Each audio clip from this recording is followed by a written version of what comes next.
Why is $1 not equal everywhere? And why it changes? Meet Alex.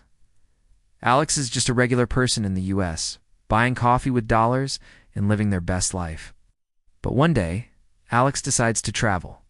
First stop, Germany. Heads to the exchange booth, and boom, shocker. $1 equals 0.90 euro. Then it's off to Vietnam, and now $1 equals 25,000 dong. Whoa. Why is Alex's money worth so much more in one place and way less in another? Let's break it down.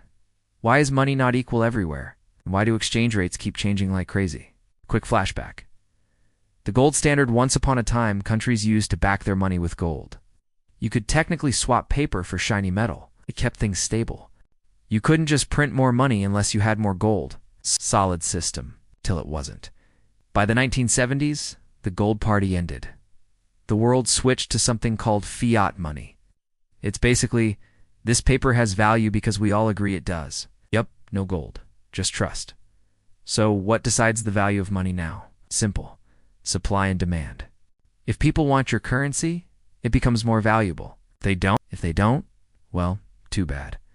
Let's break it into 5 main reasons currencies rise or fall. 1. Inflation. The silent killer. Imagine in 2022, Alex buys 2 loaves of bread for $10. But in 2024, that same $10 gets only 1 loaf. That's inflation. Prices go up because the currency's value goes down. Real story? Zimbabwe.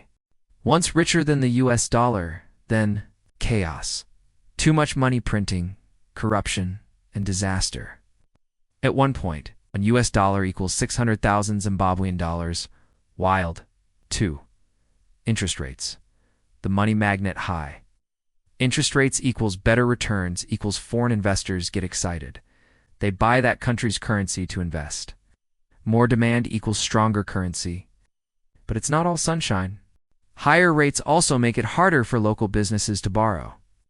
So, central banks try to balance it out, like walking a financial tightrope. 3. Foreign investment. Money chases stability. Countries with stable politics, low corruption, and good vibes. Investors love them. Like when China opened up in the 70s, businesses flooded in, needed Chinese yuan, and boom, currency got stronger. No one wants to invest where protests break out every week, or where rules change overnight. 4. Exports and imports.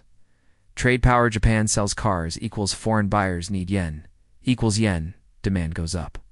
Japan buys coal from Australia equals needs Aussie dollars equals AUD goes up. The US even made oil sales happen in dollars. Hello, petrodollar. That move made the US dollar the king of global currency. 5. Currency pegs. Fixed friends. Some countries go, screw this. Let's copy a stronger currency.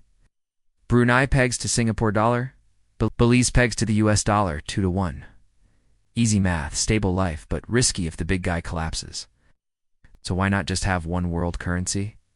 Great idea, in theory.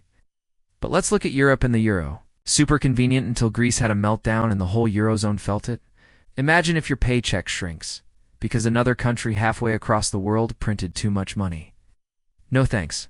Should your country make its currency super strong? It's not always. For import-heavy countries like Singapore, yes, strong is good.